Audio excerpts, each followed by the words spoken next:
Hello, everyone. Thank you so much for tuning in, and welcome to the third episode of Tech Talks, the student-led podcast that gives an inside look to the students, faculty, events, and much, much more involving the Northeast Tech community. I'm your host, Tyler Kik, and today I am joined by a very special guest from the auto collision class on our campus, the one, the only, Kaden Self. Kaden, how are you doing today? I'm doing fantabulous. Doing well. Fantabulous. That's a word I've never heard before. It's not a real word. It's not a real. Okay, you made it. Fantastic and fabulous. Fantabulous. I love that. That is the best introduction I think this podcast is ever going to get. Oh, yeah. Unless there's anyone who wants to come on and top it, but we'll see. We'll just have to find out. We'll just have to find out. Oh, yeah. So, Kaden, I introduced you as someone from auto collision, which is true, but I mean, tell the audience a little bit more about yourself before we really hash out any more of the finer details. Like, who are you? Why are you here? Like, what's up? So, obviously, my name is Kaden Self. I am 18 years old, and I come from Claremore High School. A lot of things that I mainly do outside of tech, like what I do, like who I am. I spend a lot of time with my family. I like to go hunting and fishing when it's in season. I love working on old cars. Like, that is my passion. My bread and butter is working on cars. I have a 1967 Chevrolet C10 pickup. Me and my stepdad have a 1984 Chevrolet K10 pickup. And I also have a 1990 C1500 Chevrolet pickup. All right. Yeah, cars is not something I'm very knowledgeable about, so I don't really know what those cars are and what the significance behind them is. But you seem pretty passionate about it, so that's for sure. Excited for that. What very big deal to me. If I could ask, what sparked the whole loving cars, fixing cars thing? So I can thank that straight up to my stepdad. He's the one who got me straight into it all. Meeting him, him and his son used to do a lot of off-road racing with Razors, Polarises, Can-Ams out in places like Jay, Oklahoma at Mid-America Outdoors. Spent a lot of summers there. So he's really what got me into what the car scene was. Okay. And fixing up cars, that came from that too? Yep. So like I stated before, he's got a 1984 Chevrolet pickup he's had since high school. And so that's been both of our projects basically. I've helped him rebuild the motor. We've done right now we have it completely tore apart, and I mean bare bones, there ain't nothing on it. Fixing the cab, fixing the bed, it's getting painted right now. So that's what we do. How long has this project been going on with this car? So we got it back from his dad 2 years ago. So we're about 2 years deep. 2 years deep. And how much longer do you think it's going to take for you to... Oh, man. We're hoping to have it done by the end of this summer. That's the goal. Okay, sounds good. You'll have to keep me updated on that, because that sounds good. A long project. That is a long project. Very long. That, and I can keep you updated for sure. All right, sounds good. And so, auto collision, you...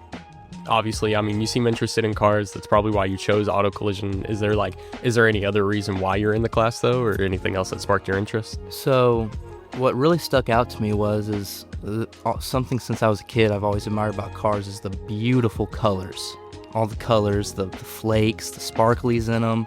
That is what really drove me into what auto collision was painting. Okay. So painting, is that your specialty in your class then?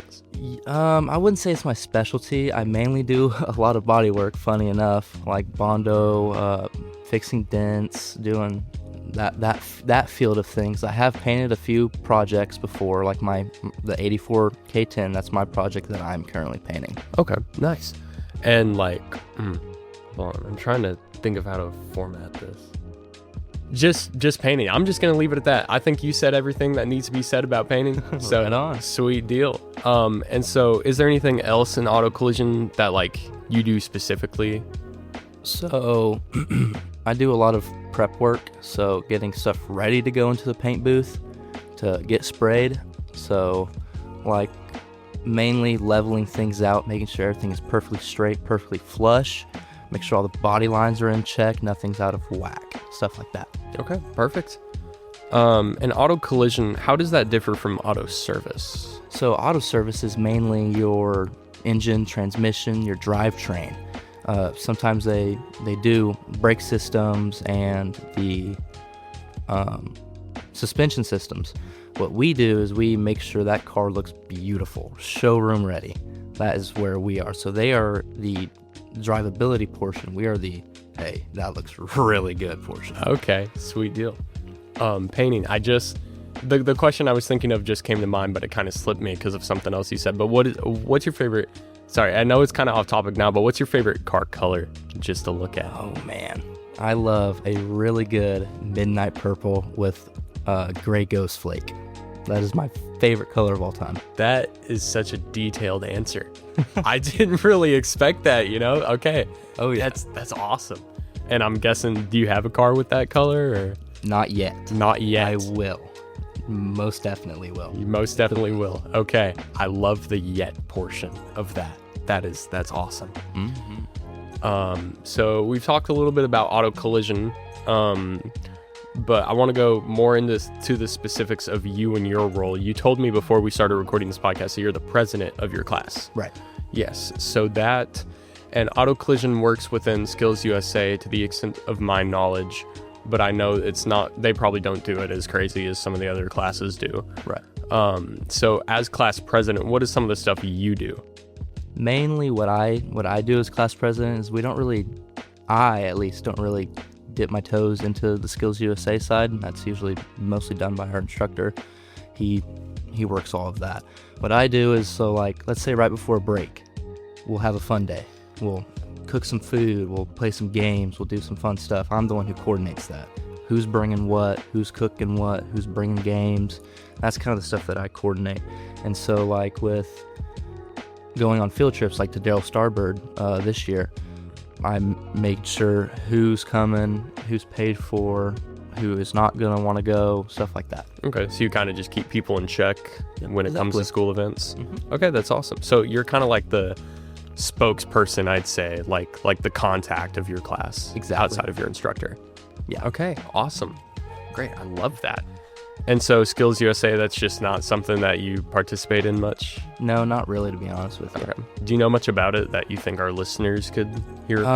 So I did go to competition last year as an alternative. That was a really cool experience, really awesome. Something I've never even experienced before, being with all the judges and being able to talk to them. That was super cool. So Skills USA is an awesome opportunity. If you have the opportunity to go and the chance to go, take it. Take that risk. Take that leap. You got nothing to lose from doing that. That's true. All you have to do is gain knowledge, experience. There's no reason not to try. Exactly. And even if you don't make it, I mean, I'd say, 50 failures is better than a win. Agreed. In that way, because you learn a lot more from failing than you do from winning. 100%. So, yeah. Moving back to more of a individual perspective on you. So, you seem to have it going for you, auto collision, you've been working in it your whole life. What are some of the challenges though that you face throughout your life that have pushed you back? So I've had quite a fair bit push me back, and I am a very resilient person. I don't like giving up or giving in, but sometimes you face those struggles, and you know what? That's okay to not necessarily give up, but to fall back. It's okay to fall back. That's how you learn. That's how you grow. You can take 2 steps back, but you got to make sure you bounce back and take 2 steps forward. Those 2 steps back is what builds you. It's what drives you. Crap, I fell back. I'm not doing the best that I can do. You know what I'm going to do? I'm going to push to be even better than what I think I'm capable of. So, growing up, for me, didn't really have a good relationship with my father. That was something that I struggled with a lot. My parents divorced when I was 9 years old. Right after that, he joined the military and moved away. Didn't see him very much, didn't talk to him very much. That was something that I always strived for, was a good relationship with my father. Ever since I was a kid, I'd see all these dads and other kids doing all these things together. I didn't necessarily have that. And that really hurt me, on a deep level, to where for a while I was like, you know what, I don't need that. I am a better person than what that is. And that was my biggest driving motive to do all the things, do everything to the best ability that I'm able to, was because I see all these people and everyone else is happy, and I felt like, why can't I have that? So instead of taking it from the perspective of why can't I have that, what am I doing wrong? It was, I wasn't doing anything wrong. He just chose to live a different life than what I wanted. Mm-hmm. Okay, that's a very good perspective, and something like that at such a young age, it must have been hard for you because you haven't really built a sense of understanding and a sense of like, I mean, now of course when you reflect on it, you understand that it was just the life he chose, not versus what you wanted. But from a young age, I can definitely at least feel like that must have had some sort of effect. 100%. So yeah, that is, sorry that happened to you. It's all good. You live and you learn. You live and you learn. Perfect words. Did it really affect you though? Definitely, it did affect me a lot. Mentally, for a very long time, it destroyed me. I was very angry. I am a religious person. I believe in God. And for, I'd say, a solid 5 years of my life, I wanted nothing to do with him. I was really mad at God for basically what I thought was he was just taking my dad away from me. And so, with that being said, I think I was 16 is when I finally jumped back into the Word, started reading my Bible, praying every day, really digging into it, and realizing that what he was doing was he put him in my life for a period of time to grow me and to show me what the kind of man that I want to be, and took him out of my life to also show me the kind of man that I don't want to be. You know what I mean? Yeah. No, I completely understand that. So it's, that's in my opinion how life works. Right. We always have a challenge, and we should never blame anybody else. We should always learn how to work through it, no matter what it is. Right. Overcome. Yep. Again, you live and you learn. You live and you learn. You overcome the challenges, and that's just the beauty of life, in my opinion. Agreed. Struggles. So, hearing all that stuff about your father, though, that is. Thank you for telling me. Thank you for sharing that. Of course. Because I feel like everybody has a challenge and not everyone is open to sharing it. So I'm glad, safe space. That way other people can listen to it. Of course. Kind of parallels with my life too. Because growing up, I pretty much had the same scenario, but it was with my mother. Right. My mother was always present in my life, but she wasn't always there kind of thing. She, I don't want to say it exactly, but it was just, she was out of body. Gotcha. Yeah, it was very scary. Basically, she was like a husk pretty much most of the time. And so it was always growing up, I was like seeing all these kids happy with their moms. And, I'm just looking at my mom and I'm like, what happened? Right. What went wrong? And so I kind of went through the same thing you did, blaming others, blaming God. I'm like, why did you do this to me? Kind of stuff. So it's like, but now I understand that happened to me. Same reason happened to you. It's just a challenge we need to learn how to overcome, because that's how we grow. Right. So yeah, that's an awesome way to look at it. Yeah. Proud of you. Thank you. I'm proud of you. I appreciate it. Yes. Perfect. So is there, other than all the auto collision stuff, this is kind of a shorter episode than we normally do, but is there anything else you want to add on to what we've already talked about? There's one thing I want for the listeners to hear, and that would have to be obviously regarding like mental health and stuff.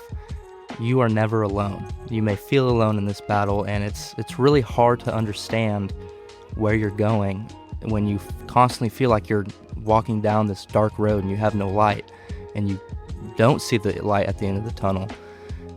You just got to keep on moving, keep those steps moving. Whether you're running, keep running. If you're walking, keep walking. If you're crawling, keep crawling. But whatever you do, don't stop moving. You're never alone. Even if you feel alone, you are like truly never alone. There will always be someone who is looking out for you, whether you see it or you don't see it. That is beautifully said. Wow. Thank you so much for telling that to everybody. Mm-hmm. That's a great thing to say, man. I don't even know what to say after that. I completely understand that. My biggest thing, more than my passion for auto collision and automotive, is helping others, mental health, because it's something that, in my opinion, doesn't get talked about enough. It's a big deal. It's a real thing. People have struggles. People fall back, and that's why we're all here. We're here to support each other. We're here to build each other up. We're not made to walk this road alone. Mm-hmm. Yeah. I feel like a lot of people are more alike than they are different. And that's something a lot of people fail to realize, but it's also because it's just not talked about. I completely agree with that, 100%. So, something that I really wish is that, and another reason why I started this podcast is that way I could talk to people, get to know them, and that way we could actually share personal details about each other, just because it should be openly talked about. Agreed. And I understand personal things, scary subjects, but those can be talked about in private too. Right. On your confidence with people that you actually appreciate and people that you actually know.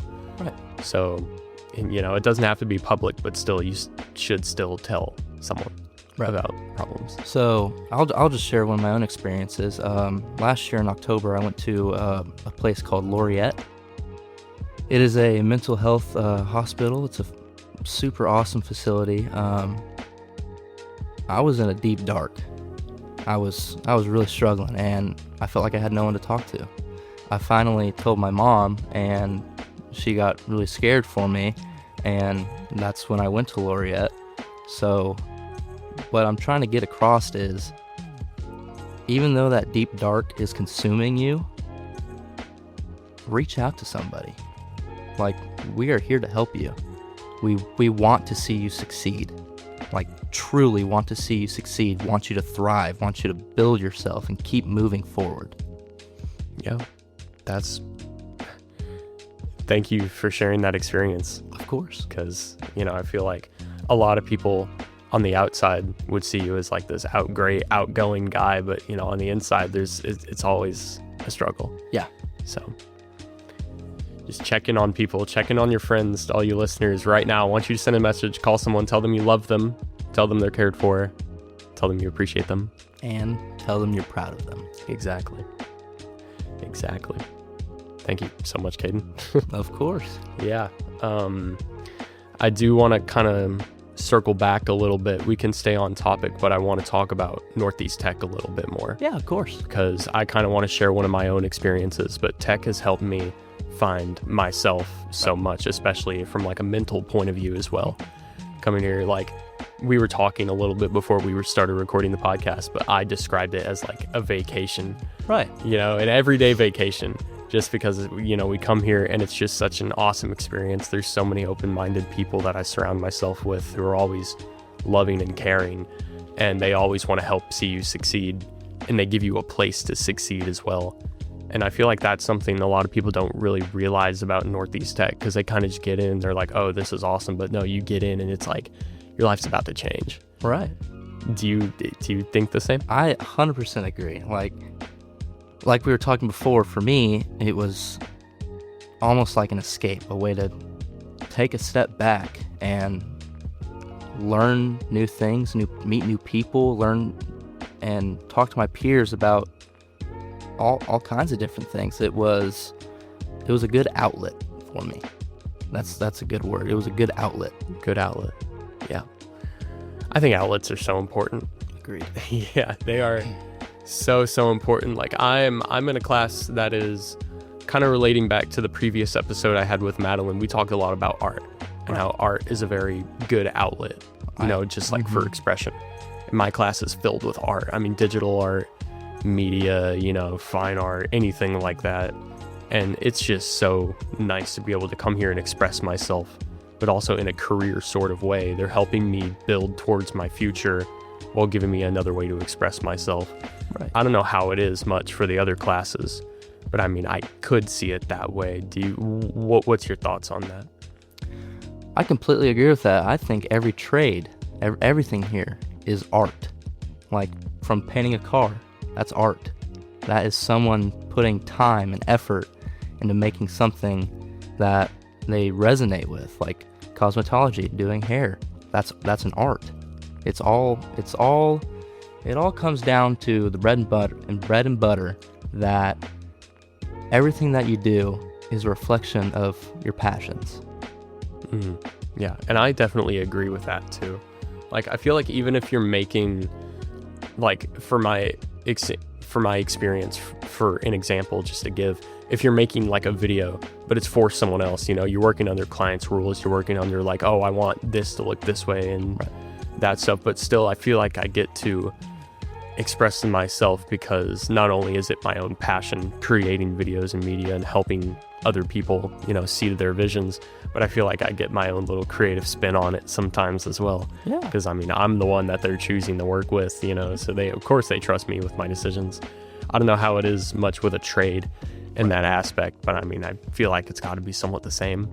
Yeah, so. I would say so. So like with painting, it all comes down to the painter. Everyone paints differently. Like it's not something that you can just make uniform.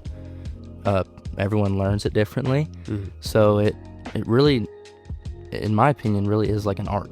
Like it's not something that you can make repetitive each time. Like each paint job is unique.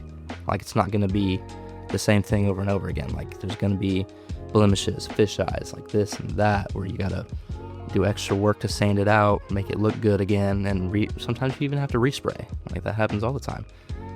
It's one of those things where when you're in the moment and you're doing it, you're not sitting there constantly like, oh, I just hope the customer's happy, which of course you want the customer to be happy. It's this is me, I'm doing this is my project, this is my art. Okay, that is a beautiful way of saying it, because when I think of a trade, I never really realized that all of them could be art, until you said it. But I thought about it a little bit while I was kind of just word spewing, and it's like, yeah, that makes total sense, because those people are choosing to do what they do, and then you look at it and you're like, man, yeah, that paint job is so good, I can really tell you put your all into it. And it's like they literally put their all into it. So yep, yeah, it's a great way of looking at it. Oh, yeah. Everything is art. Everything is art. All right, do you have anything else you want to add, or you think we're done? I think we're good to go. Think we're good to go? Yeah. All right, well, thank you so much again, Kaden, for coming on, telling us about your experiences and stuff. I know it's very hard, so yeah, it's definitely a hard thing to talk about, but when I think about it, more people can learn from it and feel like they're heard, rather than me sitting here like, I don't want to talk about it. It's a difficult topic to talk about, but I could be helping people. Yeah, that's great. Mm-hmm. You're an amazing person for wanting to do that. If you guys see Kaden Self around campus, give him a high five or something. He really deserves it. So anyways, that's all for this episode of Tech Talks. My name is Tyler Kik. I was joined by Kaden Self, class president of the Auto Collision program. If you guys would like to be featured on a future episode, if you have anything you want to talk about, doesn't exactly have to be about mental health or your experiences, but it absolutely can be. I'm always open to that being a subject. But if you just want to talk about anything, like maybe an experience you had or just something simple, feel free to reach out to me. You can email us at nt.techtalks@gmail.com, or you can come find me 9:30. I'm in the admin building. That's my break time. But yeah, anyways, that is Tech Talks. My name is Tyler Kik, and I will see you guys in the next episode. Goodbye.